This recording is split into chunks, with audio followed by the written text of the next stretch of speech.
Welcome back. Visakha జూకి ఎంతో ప్రత్యేకత ఉంది. దేశంలో మరెక్కడా లేని విధంగా సువిశాలమైన అటవీ ప్రాంతంలో విశాఖ జూని నిర్మించారు. కొన్ని వందల జాతుల జంతువులు ఇక్కడ జీవిస్తున్నాయి.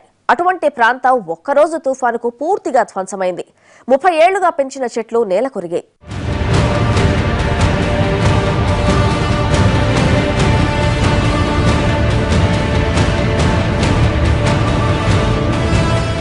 ఆంధ్రప్రదేశ్లో అతిపెద్ద జూ విశాఖలోని ఇందిరా జూలాజికల్ పార్క్ ఇది. కానీ హుదూద్ తుఫాను దెబ్బకు ఇది పూర్తిగా ధ్వంసమైంది. విరిగిపడ్డ చెట్లతో జూ ఎడారిలా మారింది. 625 ఎకరాల విస్తీర్ణం ఉన్న ఈ ప్రాంతం పచ్చదనాన్ని కోల్పోయింది. వందలాది ఎన్క్లోజర్స్ ధ్వంసమయ్యాయి. పెనుగాలులకు జంతువులు చెట్టుకొకటి పుట్టకొకటి అయ్యాయి.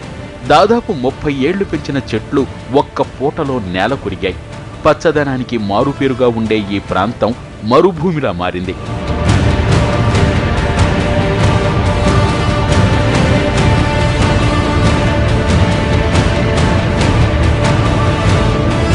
హుదూద్ తుఫానుతో జంతువులకు పక్షులకు ఎలాంటి ప్రాణహాని కలగకుండా జూ సిబ్బంది ముందస్తు చర్యలు తీసుకున్నారు. దీంతో చాలా జంతువుల ప్రాణాలు కాపాడగలిగారు. జూ మరమ్మతులకు సుమారు 20 కోట్ల రూపాయలు అంచనా వేశారు. జూ సిబ్బందితో పాటు దఫాదఫాలుగా కొన్ని స్వచ్ఛంద సంస్థలు ముందుకొచ్చి జూలో పచ్చదనం పెంచేందుకు సాయం చేశాయి. తుఫాను ఎఫెక్టుతో నెల రోజుల పాటు జూ మూతపడింది.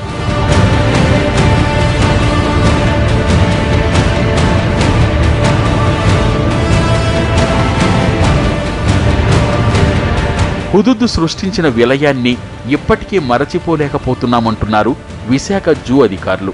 ముందస్తు చర్యలు తీసుకోవడంతో జంతువుల్ని రక్షించుకోగలిగామంటున్నారు. హుదూద్ విలయం విద్యుత్ శాఖకు కొత్త గుణపాఠాలు నేర్పించింది.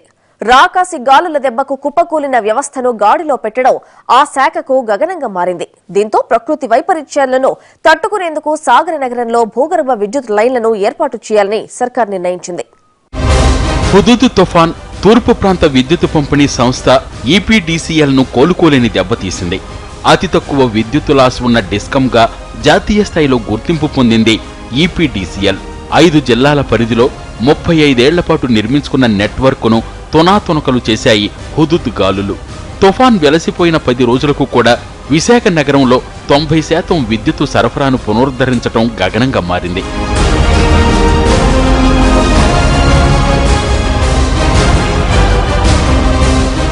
ఇక గ్రామీణ విశాఖ, విజయనగరం, శ్రీకాకుళం జిల్లాలు నెలల పాటు చీకట్లోనే మగ్గిపోయాయి.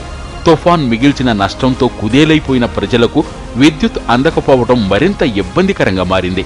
ఇక గిరిజన ప్రాంతాల్లో పరిస్థితి మరింత దయనీయంగా మారింది. ఉత్తరాంధ్రలోని 3 జిల్లాల్లో 23.7 లక్షల విద్యుత్ కనెక్షన్లు ఉండగా వీటిలో 3వ వంతు కనెక్షన్లకు కొద్ది రోజుల్లో కరెంటు సరఫరాను పునరుద్ధరించగలిగారు.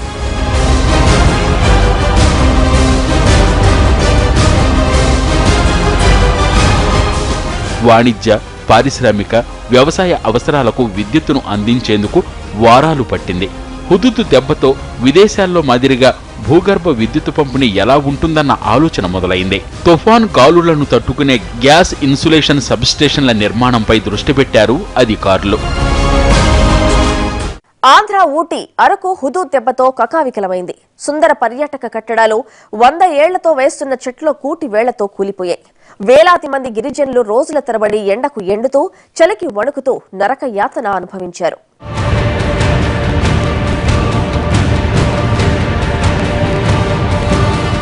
హుదూద్ విలయం ఆర్కే బీచ్ నుంచి అరకు వ్యాలీ వరకు ఏ ప్రాంతాన్ని వదిలిపెట్టలేదు. చరిత్రలో తొలిసారిగా ఓ నగరంపై తుఫాను విరుచుకుపట్టడమే వింతగా చెప్పుకున్న తరుణంలో 125 కిలోమీటర్ల దూరంలో ఉన్న అరకు, పాడేరు, చింతపల్లి ప్రాంతాల్లో జరిగిన నష్టం చూస్తే గుండెలు పగిలిపోయాయి. పచ్చటి అడవి తల్లి ప్రచండ గాలుల దెబ్బకు అతలాకుతలమైపోయింది. 100 కిలోమీటర్ల మేర చెట్లు, చేమలు తుడిచిపెట్టుకుపోయాయి.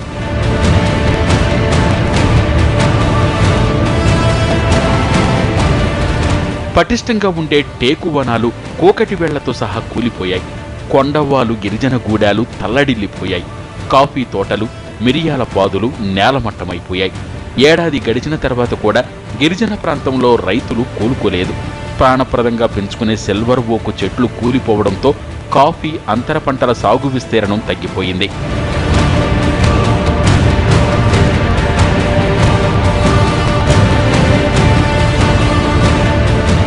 ఏడాది తర్వాత కూడా ఇంకా చెయ్యాల్సింది అక్కడక్కడ మిగిలే ఉంది.